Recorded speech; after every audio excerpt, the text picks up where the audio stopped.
Welcome to Chromatic Roses, where a couple of Midwest women cultivate a community at the D&D table. I'm Soren. And I'm Caitie. And this week in the Rose Garden, we're vibing. We're thriving. It's that time again, folks. It's your literal favorite type of episode. We do! Totally. Definitely not just for us. Definitely highly requested by everybody who listens to this podcast. That we tell you about the things that we like and that are going well in our lives. So as a reminder, this is a sort of pseudo short rest for Soren and myself. It allows us to kind of have a low hanging episode that we can kind of just chat rather than like doing a lot of mental preparation for. We're going to talk about vibes, things that we enjoy, that we are currently into at this moment. And then we're also going to talk about thrives. And I'm keeping my hands here in case TJ wants to do something decides silly. to put those words there. And thrives are about personal wins and things that are just like kind of going well in life at the moment. Yeah. So to me, okay. No, I'm throwing them off the screen. There they go. Got it. Over Soren though. So yeah. Anyway, shall we start with our vibes? Sure. And go every other. How many of each you got? I just have 3, man. 3 of each? Yeah. Sweet. I have 3 vibes and 2 thrives. Oh, nice. So, well, my last thrive is barely a thrive, so. Okay. Do you want to go first? You want me to go first? You want flip coin? Oh, I don't care. Or how excited are you about your first thing? Is it like really exciting? They're all special interest adjacent. So like normal levels of consistently excitedness. Sure. I would say kind of similar. So why don't you go first? Sounds good. So for one of my first thrives, one of my first vibes of 3, I have a feeling I might have said this in the last episode too, but we'll find out here in a second. I've just been vibing with several crochet projects recently.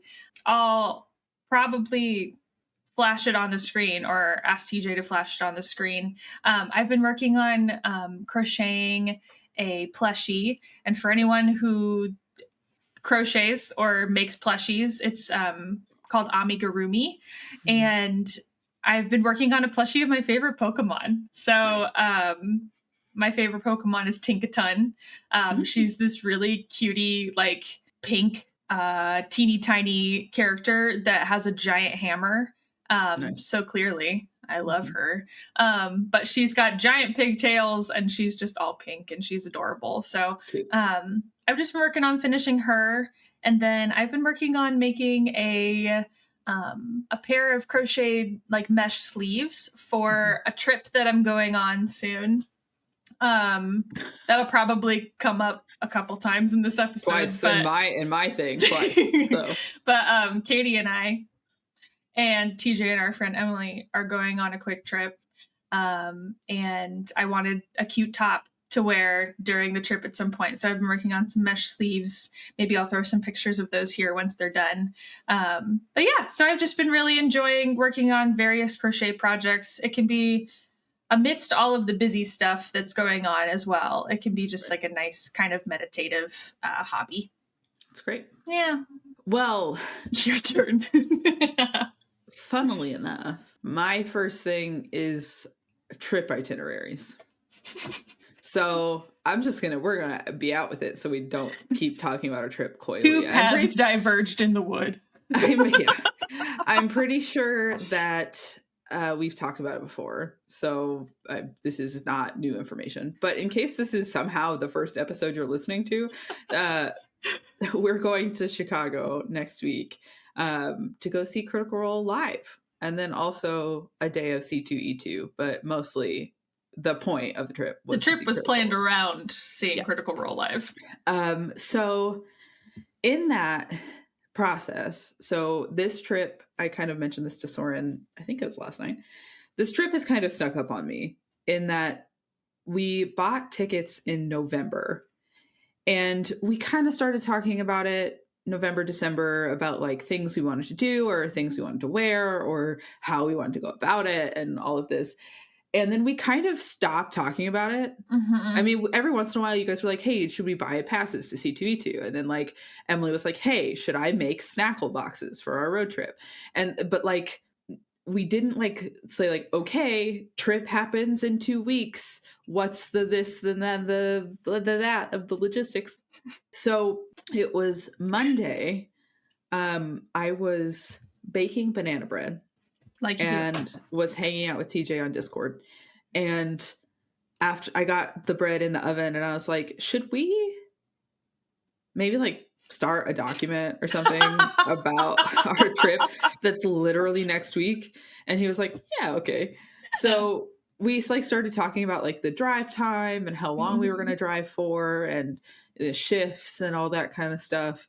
And I just started typing some stuff out. And in that conversation, we also brought up like the C2E2 schedule and started dropping in some basic things that we thought might be interesting so we can kind of keep track of what's going on. And I immediately shared it with TJ so that we could both be working off the same document. But then Soren got home and I shared it with her and then also shared it with Emily. And since then, we've all been in there like making comments and adding things to it and all that good stuff. And I know Emily functions the same way as me because we've just recently been on like a girls trip where we did exactly this. But nothing makes the trip for me more relaxing than not having to think about what I'm going to do next. And this will come up later, literally in my thrives later, I can so easily get stuck in analysis paralysis that it just like sucks the joy out of whatever it is that I'm doing, or sucks the like relaxation out of whatever it is that I'm doing. Yeah.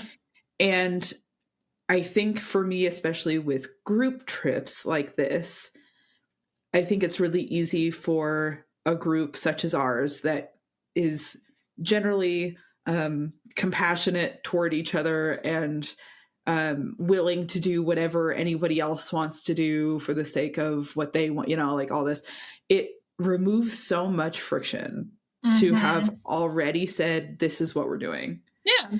And if like something diverges, that's fine. Like I'm not stuck to this. I'm not glued to this. If this it gets altered while we're in Chicago, totally chill. But the process leading up to Chicago and me going, okay, so on Thursday we're doing this and on Friday we're doing this. If I don't already have that mapped out, I am stressed thinking about how we're going to make everything happen. Yeah. So I am vibing with trip itineraries at this time. I think I enjoy watching you make your very robust itineraries. Like this, in my opinion, it's a beautiful document, folks. But it's robust, and I do something similar, but it's just so much smaller. Like I just write the schedule out like in one of my notebooks, and that like it does a similar calming effect for me. Like it's just, okay, I've gotten all of these thoughts out. If it changes, that's fine, but at least I've like word vomited. I think the bigness of it at this point is C2E2. Yeah. And all the stuff that's happening at C2E2. Yeah. And I'm going to be honest with you. We haven't really had a chance to talk about this as friends yet, but as on this podcast, I'm going to say it. Here we go. This will be fun. I care so little about what happens at C2E2. Oh, sure. I am not, I mean, for one thing, but I bought an $100 ticket. I bought a $100. I bought a $100 ticket to take a picture with Matt Mercer. And that's it. That's your sticking point. And I do not care about seeing anyone else. Yep. I don't care about catching a demo. I don't care about any of that. Mm-hmm. However, I do know that TJ has people he wants to see. Mm-hmm. I know that you have demos and people you'd like to see. Yeah. And I know that Emily doesn't give two shits. She will happily go wherever anybody else goes. Yeah. And so when it comes to C2E2, truthfully, you and TJ have the most skin in that game. Sure. So when I was going through the like panel schedule and stuff like that, I was like, don't care, but they might. Don't care, but they Yes. might. Don't care, but they might. Mhm. So if this were just my itinerary and not like all of our itineraries, that would look a lot. Yeah. smaller. Yeah. And no, I appreciate it because like I had hopped on Discord Monday night when y'all were still like you were just working on it. Mhm. And Caitie kept telling me like also there is this thing that's happening. And I was like, oh yeah, that's really neat. And she goes, don't you worry, it's on the list. Um, so I appreciate the consideration. I also feel I think I feel 50-50. I am really excited for you and for TJ to see people that you are so excited about because the last time I went to Chicago, which was I think in October, right before we left, we went to a con and I got to meet one of my favorite voice actors. So like, yes, I have more voice actors that I like, but I got to see one of my big ones. And so I'm like, what I'm getting excited for outside of like the artsy sessions is like getting to watch my friends see some of those equivalents like people. Cause I get really excited about watching that. Yeah. I have my one thing. Yeah. That's probably going to take up my brain space for it happens at 3:30. I'm probably going to be thinking about it when I wake up All that day. morning and practicing a script in my head of what I'm going to say and how I'm going to say it. Yeah. But this is the other thing about this itinerary that we didn't really talk about. But at the bottom, Emily has dropped in, 10 restaurants. So she's like, that sounds like she's done the like legwork of figuring out, and they're all near different things. So they're like walking distance from the apartment we're staying at, or like close to C2E2 or the Wintrust Arena. And like, and this doesn't even include like, well, it might include some of them, but like we're staying with a couple of TJ and I's friends and like all four of us are, and like they also have tons of like restaurant recommendations and they, you know, they live in walking distance to a ton of these places. So like, so yeah, I'm jazzed. And Emily and I went to Seattle together in October, and we had also a working document like this. We also had a spreadsheet that was color coded like time blocks of types of activities we were going to be doing. But we had one of these like brain dump documents where we could just like put stuff that we found that we were interested in. And we like used it all weekend to like pick up different stuff or be like, okay, this restaurant is too far now. So like, what are some other restaurants we have or whatever? It sounds like it takes, I mean, it feels like it takes a lot of the, okay, we just finished up whatever thing we're doing in this city that we don't live in, but we're visiting. And instead of Google searching like restaurants in the area and like sitting for 20 minutes trying to figure out what to do, like you've already kind of done some of the legwork. Yeah. So we can go to this document and be like, that. Right. The last thing I'll say about this, because we've talked about it too much already, but the last thing I'll say about this is, and what I liked about when Emily and I did it in October, there's some like expectation setting that happens in this document, which is, we all have access to it. It's all a working document for everybody. So everybody knows that I have a lunch with a friend on Thursday at 11. And so everybody knows that that's what I'm going to be doing at that time. But then also we know that Soren has a mighty need to meet a professional film and costume and prop maker. And so like, we know that expectation's been set already. Everybody knows that Soren wants to do this thing. And so that is going to be a thing that happens. But then I like the other day put in the Field Museum. And I wanted to go there for so long. I put it in there and I put a comment that was just like, I really love science museums. And if I don't know where this fits, but if it fits, I would like to go. If it fits, I sits. And so now everybody knows that Caitie has this desire to go to the Field Museum while we're there. And that's now something that I don't have to speak in the moment because we all already have that understanding. Yeah. And also that would mean that when we're at C2E2, if we are doing something that I'm not particularly interested in, that might be a point when I look at Emily or Soren or whoever else is not doing something actively and say, like, I think I'd really like to pop over to the Field Museum for a couple hours. And they already know that that was something that was on my list. So it's not going to feel like oh, well, Caitie's bored, so she's going to, like, there's less opportunity to be misunderstood with my intentions in that way. Yeah. If anything, what I'm hearing when we were talking about your vibe here is this is like another level of communication. But like it might sound overkill for some people, but I think knowing both of us, it like you're just getting rid of a lot of legwork to let yourself not, sit in that friction and get frustrated about making decisions while you're trying to enjoy a vacation.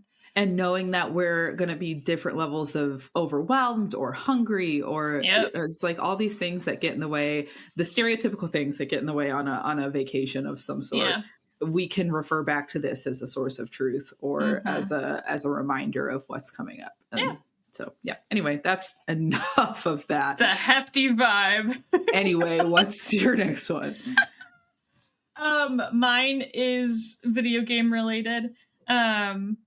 Recently I had surgery and I was home for like a straight week, and TJ was super awesome and turned our living room into a giant piece, like a gaming PC. So he brought out his tower and then he hooked it up to our TV, and I had a giant monitor, and I basically just called it the Genshin machine.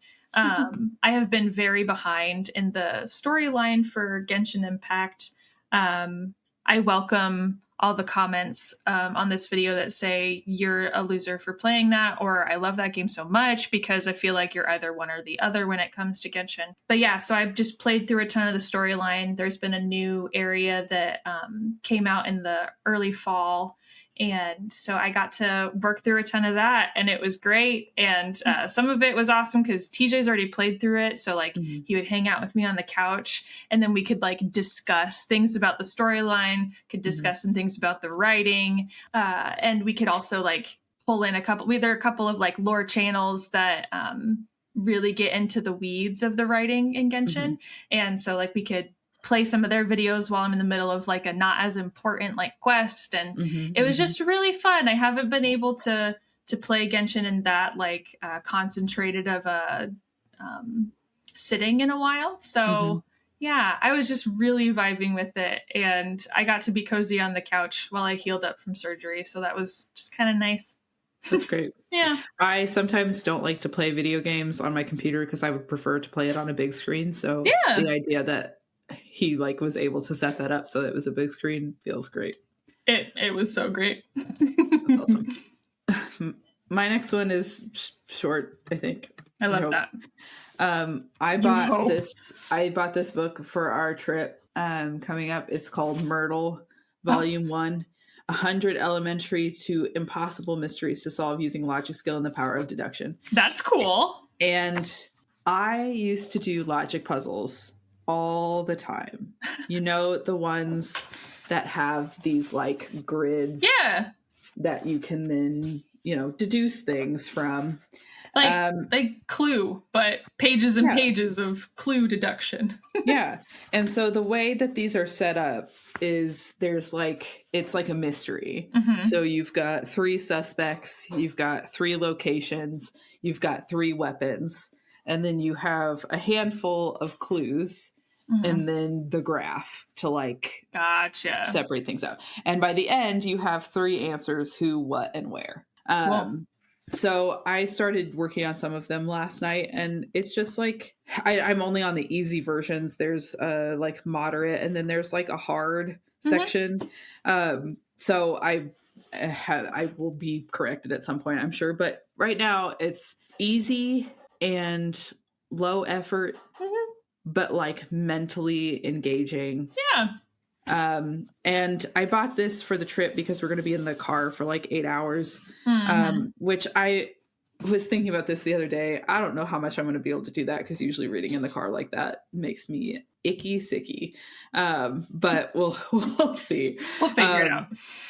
If nothing else, it'll be a fun thing to do like before bed or something like that. Yeah. But it's huge. Like this is like, That's a thick book. yeah. And this is volume 1. There were other ones that I could have bought that I didn't, like volume 2 and 3 and stuff like Oh, that. wow. That is this thick. That's cool though. Yeah. 100 That'll be mystery fun. logic puzzles. Yeah, we'll just load you up on Dramamine. You'll be fine. Okay. Perfect. Great. Okay, next one. Uh-huh. My third vibe. This one has been like, I think in the last week. For those who maybe are listening for the first time or who don't know me very well, I love notebooks. What? I love notebooks so much. And Whoa. I'm a big fan of what's referred to as like commonplace journaling. So I love taking notes. I love taking notes on things that are interesting to me and organizing them in such a way, but not just like digital note taking is fine and good, but like I said, I love notebooks. So I love physically writing things down and like making my own inferences about things, doodling in the margins, blah, blah, blah. So there's a cool YouTube channel that I watch from time to time called Park Notes. And the guy who runs the channel is he's literally a philosopher and a theologian. And he talks about philosophical thinking and whatnot, but he also talks a lot about like getting your ideas down on paper and ways to organize your ideas and your special interests and all of that. So I recently was watching a video about him talking about commonplace books, and I took a bunch of notes about it. And the conversation became about delineating information in your notebooks. Like I have a notebook where it kind of works as like my working memory. So if I have a note to make about, for example, like a show that I'm working on right now that I'm costuming, like I can write that note down really quick and then I can reference back to it in my little like traveler's notebook. So it can help my memory in that way. But I also have notes about like how to build a certain character in a video game because it helps me retain it better. But at what point, like the part that I vibed with was at what point do we go back through this notebook and either pull some of the cool notes that have actually changed the way I look at something, and do we move that information or do we just keep it there or do we expand on it and journal about it? Like I know it's getting very conceptual, but like I was getting, for lack of a better phrase, like I was getting high on this like fun way to think about how I organize my notebooks and my special interests. So the conclusion I came to for the moment was that I needed to go through, I have so many of these like little notebooks that I carry around with me, was to go through them and flag them every time I had an entry about something art related. Because that is something that I come back to constantly, that I write about all the time. And so what I'm doing right now is I'm taking some of those notes. I'm deciding if it's worth keeping in like a tome, essentially. Like, is it worth keeping this so that I can reference it forever? Because I don't want to constantly have to grab my teeny tiny notebook just to go look at for that piece of information. So now I have a notebook that is just like my art, not glossary, but kind of like, yeah, it's a tome. Yeah. So I'm like making a whole section of this notebook for ways to warm up before drawing, a whole section of this notebook for any notes that I've had about character design, what makes it good, what makes it bad, ways to improve it. And so slowly over time, this will be filled with tons of my own notes with things I've learned from other artists and whatnot. And I'll have this really beautiful, like near textbook of like just stuff that I've learned. And that is so like brain scratchy to me. That's great. So that's my vibe. That's great. I love that. I also have notebooks of notes. But there are just less of them. Just less. I have less. Yeah. Well, and you really take advantage of your iPad. Like, Yeah, go ahead. I don't notes I take are to-do lists. Sure. Yeah. I am rarely taking notes that are processing information Mhm. or trying to retain certain information. The only thing that I have that's even sort of similar. Oh, so sorry, Dinah. Jeez Louise. A long time ago, I, in college, took an intro to philosophy class. Mhm. And it was one of my favorite classes, and I enjoyed it a lot. And I tried to start listening to a podcast called Philosophize This, which is, again, just like a philosophy podcast. Yeah. But I felt like I was lacking a foundational like set of knowledge about philosophy and philosophers in general Yeah. to be able to understand the Philosophize This podcast in a way that I could actually take something from it. Like interact with it. Yeah. So I started watching Crash Course Philosophy with Hank Green. Yeah. And I have taken copious notes on Yeah. that. But this copious notes, I'm going to be honest with you, is kind of a transcription of the video. Sure. It's not necessarily inferences that I'm making. I'm not processing the information and making my own conclusions. This is Hank Green's words verbatim with pretty and usually pretty consistent ways of highlighting it. I will say, like, I think that is a lot of the time what my pocket notebooks end up being. Like, they are much closer to verbatim, like what I'm either reading or like hearing from someone. And then when I move it over to that bigger notebook, that's when I actually start to like have these moments of like, oh, but I'm going to also add this because that makes sense. And like, also this is kind of connected. So I'm going to make sure that goes with that. Doesn't really happen until I go back to go through those notes. But that's something for a long time. Like I kept a lot of notebooks like growing up, and I never went back and looked at them ever. And I think there's a lot of merit in that. Sometimes, like, I have some journal inserts like in my pocket notebooks, and those ones, like brain dump journaling, sometimes I never want to go back to those. Sometimes that kind of processing is just so I can get the words out, get the thought out, and then we're never going to look at that one again. Right. But yeah, I like taking notes. Yeah. I need to get back to it. I like taking notes and numbering the pages. That's a good time. I'm an indexer, so I love like indexing after I've finished like a spread of notes, indexing like this topic is over here. Oh, sure.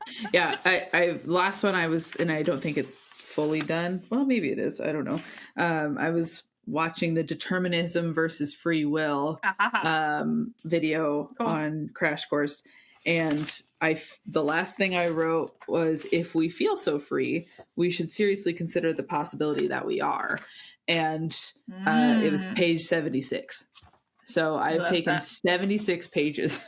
That's great. Notes on the Crash Course philosophy stuff. I love that. Anyway, I'm going to run out of room in this notebook, and then what? Get another one. I also have quick changes in here. Quick changes from a recital. And then I haven't had I can't get rid of this. This is quick change notes, which is the spiel that we give before every recital in studio rehearsal, where it's like, hi, I'm not your mom. Here's what you need to know about quick changes. And Emily added to it because when I first made it, she was helping me with it. And every time I know exactly where it is. And every time I need to refresh myself on what the quick change spiel is, I can go to this 1/4 of a page in the white notebook that I have. So anyway. That's delightful. Yeah. My last one is called Split Fiction. It's a game. It's a game that I'm trying to remember how it came about. I saw it. It's been on YouTube a lot lately. But I saw the start of it that somebody was playing, And I was going to hang out. I think I just texted Justin and was like, should we hang out? And eventually he was like, yeah, let's do it. And I was like, I've got a game that I think we should play. And he was like, oh, okay. And so we split it, and he owns it. It's on his Xbox. But for like the last few weeks, once a week, I will go over there and we'll play just like 30 more minutes of this game. Like I'm over there for a couple of hours, and Yeah. we'll get a pizza or something and we'll just play it. I don't think it has to be, but I'm just making sure that I know it. Yeah, it can be a couch co-op, which is fun. It splits the screen. Yeah. But sometimes it doesn't, which is also kind of fun. So there's like cinematic moments where the screen Sure. joins into one, and then you can play on the same screen.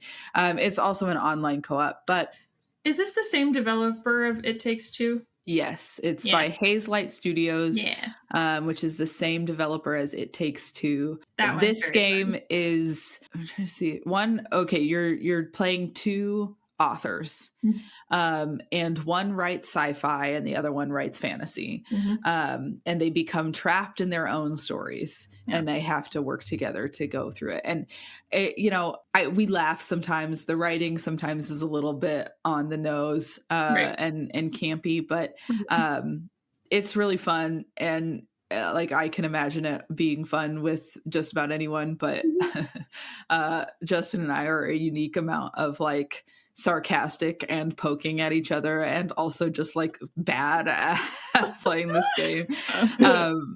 But yeah, it's really fun. I also thought it was going to be like kind of short. Like I didn't have a good expectation of what the game was going to entail. Sure. It's long. It's a long game. Do you know how many hours it is? I was trying to look, and I thought it would tell me, but I haven't seen anything on its Steam page. I thought they would tell you how long it was. 14 to 16. Okay. So long. What? That's not very long. But it is long if you're sitting down. That's a long game to you then. Baldur's Gate? I mean, I suppose, but like that's to me a different kind of game. But that's still okay. Yeah, okay. Like for a like 2-person basically platformer. Yeah. It feels long. 10, I think anywhere from 10 to like the end of their cap, like 16. That's like I think kind of common for that kind of co-op game.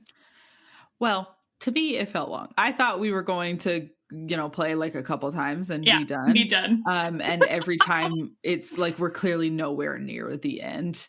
So I'll be back next week. Yeah. Okay. Yeah. But it's fun, and it's good excuse. I mean, Justin and I used to live together a while ago, and he's moved to Omaha and come back and all these kinds of things, and it's just like a really good excuse to see a friend that you don't often get to see. So I enjoy it, and it feels like it has replayability in that like yes, you won't be able to experience the story for the first time again, but playing with a different person and all that kind of stuff, I think it's got some good replayability as well. So Split Fiction. That's my last one. I've heard bits and pieces about it, but every time, like I've heard from a couple people at work about it, and they also seem to just really enjoy it. So I'm glad so many people are liking it. It's very pretty. It's a very pretty game, and I like playing video games in general. I have way more fun doing it socially.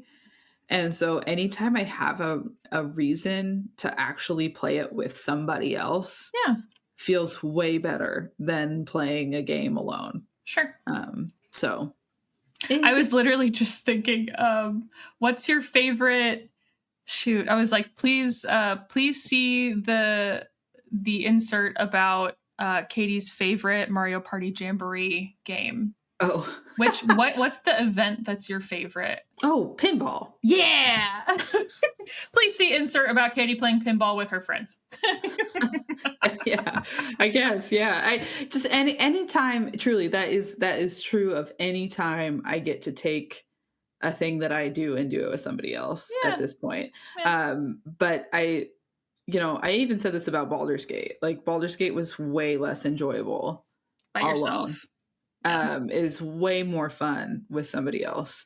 And I think that is the extroverted part of me, just like enjoying those things more when I can enjoy it with somebody else. But oftentimes if I feel like playing a video game, I will talk myself out of it unless I have somebody else to play it with. Like I'll just be like, I don't really want to. I don't really want to. So. I think I experienced that, I think on a smaller scale, but I have a similar headspace. Like when the last episode we were recording, we were talking about how we'd really like to experience theater alone a lot of the time.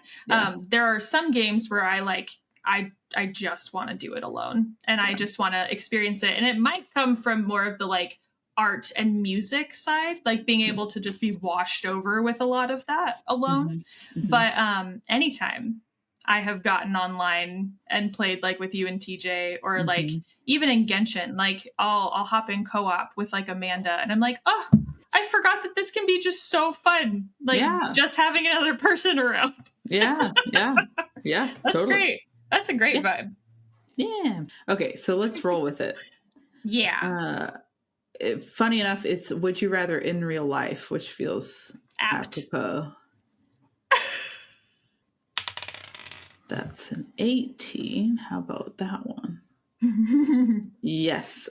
Would you rather be covered in fur or covered in scales? So that's a textural thing. It's fur for me. Yeah, I'm thinking about how I already get overheated with my hair the way it is already.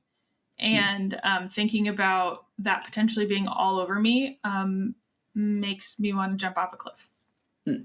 I play with my hair constantly, so what if that were closer to my hands? What if that was like everywhere? Yeah. And I didn't, like, if I had my hair up, I wouldn't have to, like, it's just like there's less to that. And I also tend to only get furry pets. So what this is telling me is Katie's a furry. Moving on. Okay. I don't think I want that on the internet. Need that to be the thing. That's gonna be a clip. Well, if you're gonna clip that, you can clip the thing after that, which was my immediate reaction. I don't think I want that to be on the internet. Shall we thrive? Yeah. Yeah, you get to go first because I only have 2. Delightful. So it's Friday night. Billy, let me paint a picture for you. Okay. It's Friday night. And Sam and I both like did not have lunch, so we ate dinner like at, I don't know, like 5:30. And like we did so kind of intentionally because we were both like, let's get something bigger for dinner, like sure. Everything. We had IHOP. So I had strawberry banana pancakes.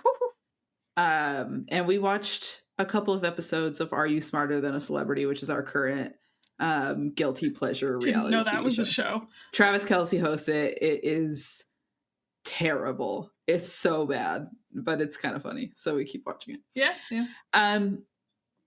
And we finished that process, and I look at Sam and I'm like, what are you going to do now? And he was like, I don't know. He went to North Platte yesterday, so he drove like 6 hours back and forth. And so he was just like, I don't know, I might just watch stuff and then get ready to go to bed, honestly. And I sat there and I scrolled for a little bit, and he was like, what are you going to do? And I was like, I don't know. And this happens to me frequently, and it is akin to the trip itinerary. I get into this like analysis paralysis of having all of the options. I have no plans. I have nothing to like guide my evening. And so everything is possible. And that knowledge is enough to make me do absolutely nothing because I cannot pick what I want to do. So I used a resource, and that resource is ChatGPT. I need to put this out front because I put this as a thrive before we even sat down today because I was so excited about it. And I want to start by saying, number one, I'm not here like making ChatGPT live my life, right? I am using it as a tool, and there's like a lot of like opinions about AI, and I get that.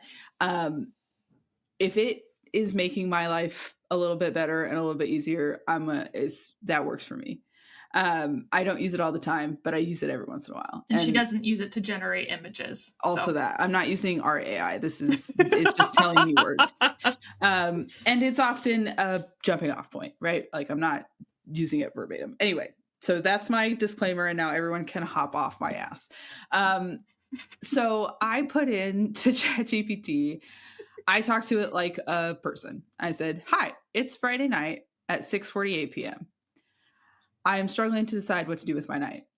And I list out 1, 2, 3, 4, 5 things that I have thought about of things that I could do. I was like, I'd like to read, but I have a long list of books to choose from. And I'm scared that if I fall asleep, or that if I read, I'm going to just fall asleep.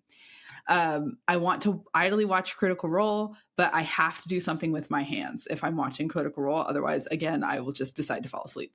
I'd like to play video games, but I haven't sat down to play for a while, and I have a long list of games to choose from. So again, like that's a decision I have to make. Again. And I said, I'd like to mentally relax, but not fall asleep until it's a more appropriate time. And I also just bought a new logic book puzzle that sounds kind of interesting. And then I also put down like I could do laundry, I could vacuum, I could do tidying. I leave for a trip on Wednesday, and I could start setting things aside for that. And then I just asked, I was like, can you please help me develop a structure for my night, so that I'm not just sitting and scrolling because I and can't not just decide. falling asleep. Because And that's not what just I'm hearing falling is, how can I just not go to sleep right this second? Right. And I said, I don't need or want to do everything on this list. This is just everything that's crossed my mind as a possibility in the last 30 minutes. And it popped out a schedule. And it was just like, this is a cozy, low pressure evening that balances a bit of productivity, some mental play, and some intentional wind down time. And it gave me this thing. It was basically like, start with a gentle reset, like put on an episode of Critical Role and tidy or start laundry, do like some new logic puzzles in your logic puzzle book, and then do some chill game time, and then set some stuff aside for your trip, and then like start to get ready for bed. And then at the end, it generally asks a couple more questions. And it says, do you want help picking a game or a book from your list? And I was like, yes, I would love help with that, please, God. And I was like, let's pick out a game for the night and then also a book for before bed. And it was like, not a problem. And it asked me some questions about both things. It was like, do you want story driven? Do you want cozy? Do you want mindless? Like, what kind of game do you want? Are there games that are already on your list? And same thing for the books. And so I gave it my answers. I listed out all the books on my currently reading list or about to be read list, and told it how far I was into the book if I had already started. And it immediately popped out some recommendations. It was like, for a game, you gave me a list of things you enjoy. It seems like you're looking for something that's easy to jump into, that's, kind of mindless. If you would like to play a game that you already have, you can play Papa's Freezeria or Katamari Damacy, or here's some new games. You could buy Hidden Folks, and it's a hidden object game that's like hand drawn and cute, and some other things. And then it says, TLDR, play Papa's Freezeria if you want no friction, or go to Hidden Folks if you want something new that still scratches that chill fun itch. And then for books, is like, my top pick for you is Crown of Midnight. You're already 6 chapters in, so no startup effort. It's got just enough plot momentum and fantasy intrigue to feel fun and not sleepy. Light enough to read a chapter or 2 without staying up too late. A close second would be to start the Buffy book that I have. It's like a fresh start if you want a bit of a change, and it's likely got some Buffy nostalgia baked in if that appeals to you. It could be energizing if you're worried about Crown of Midnight dipping too dark. That's also fun before bed.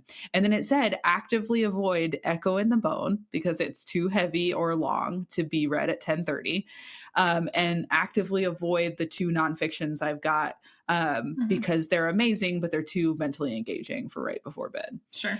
And then it updated my schedule because I had spent time like going through this book and video game exercise. So it started my night at 7 and gave me 45 minutes to tidy and watch Critical Role.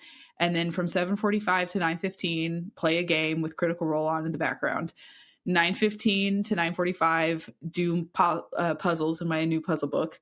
9:45 to 10:15, set out 3 to 5 things for your trip.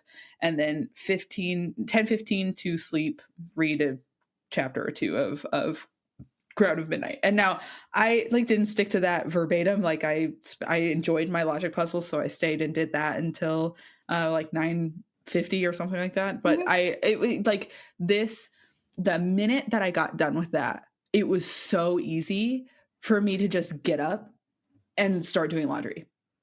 Like the obstacle of doing the next thing was fully removed. Right. And it blew my mind. I was so excited about it because had I not utilized this, I probably would have sat on my bed scrolling for another like hour and a half before going, oh my God. And then like trying to find the nearest thing to do because to pull the dregs of whatever you can together to do something. So like this allowed me to brain dump all the things that I had thought about and have something else organize them, made it like completely effortless to then just do the things that I had wanted to do. Yeah. So that's great. And I think sometimes when that list is so long and there's so much that you want to do, something that's like hard for me is I'm not good at transitioning. So like what I need help with is moving from one thing to the next. But what can also be hard is like, I don't know how long I want to do that. I'll probably do it until I fall asleep. Yeah. Any of those tasks. Yeah. So yeah, that's really handy. Yeah. And I set like little timers on my watch. So when I started, laundry, I was like, okay, I've got 45 minutes to do this. I started a 45-minute timer. And when it went off, I stopped tidying. You're like I was just done. Like, okay, I did my tidy for the night. I didn't get to everything, but that's okay because I only had 45 minutes and the 45 minutes is up. So it like, I don't know, it removed all of the friction. And I have an open weekend. Like I'm not doing anything after this and I'm not doing anything tomorrow. And I'm probably going to use the same tactic because I have stuff to do. And if I don't have a schedule, it just won't happen. So that's great. Anywho. A thrive. My first thrive is that I'm all healed up from surgery. I had my post-op appointment this week, and doc says I'm good to go, and yeah, all of my incisions are healing up great. Yeah, I'm really grateful there were no complications. For just the tiniest bit of context, this was the first time I've ever had surgery ever in my life. So there was a good chunk of like overthinking and overwhelm, like leading up to surgery. Sure. But thankfully, like my mom and TJ were able to be with me while I was in the hospital. The team that handled my surgery and my care in general, they were just great. And they were extremely attentive to like my particular like flavor of anxiety when I'm in situations like that. And that made me feel so much more safe. And so I was really grateful for that. But yeah, I'm all healed up. I don't have a weight restriction anymore. Nice. Lift whatever you want. And I can lift a car. Yeah, it's short and sweet, but hee hee. That's great. Yeah. Hooray. Next. We're going on a trip on Wednesday. That's my other thrive. We leave for Chicago on Wednesday. And I'm very excited about it. I am also, it feels like there's a lot that has to happen before then. So like Agreed. I'm a little stressed about that. Agreed. But this is like spring semester is, I think, the like most intense that my schedule gets. And so like, I'm just excited to like fully step out of that for Yeah, a few a few days, days.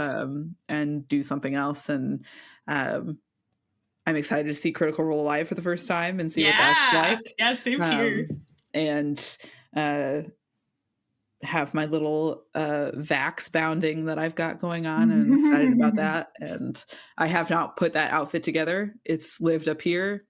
If it works, great. And if it doesn't, well, oh well. Because I have not done any thought about it. It's gonna be great. Yeah, that's fun. I am, this is not like on my Thrive list, but I agree. I'm very excited for this trip. Because as happy as I am about healing up from surgery, like I was on kind of forced vacation because I was getting better. Right. And while like a staycation can be nice, I'm excited to leave my home and like go hang out and travel with my friends.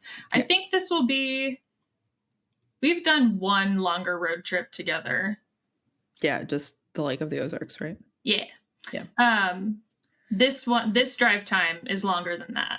So that will be a good time. I'm excited. I love road trips. I love driving. Okay, next Thrive for me.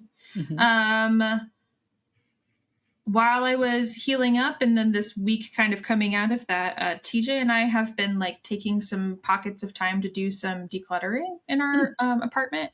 And it is equal parts like kind of, it can get stressful at some parts because you're like, do I really want to let that go?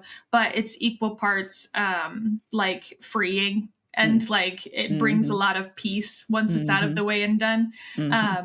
Something that both TJ and I struggle with is we are little pile makers. So like we have piles of reminders everywhere. And so kind of getting through some of those piles that just continue to grow has been very, very good for the noggin. Yeah, it's great. Yeah. That's all I have to say about it. It ties into my last like dying breath of a Thrive. But my last one was just like staying afloat. Ugh, what a That's a Thrive. No, that is a Thrive. All right. We had auditions for Pinewood last weekend,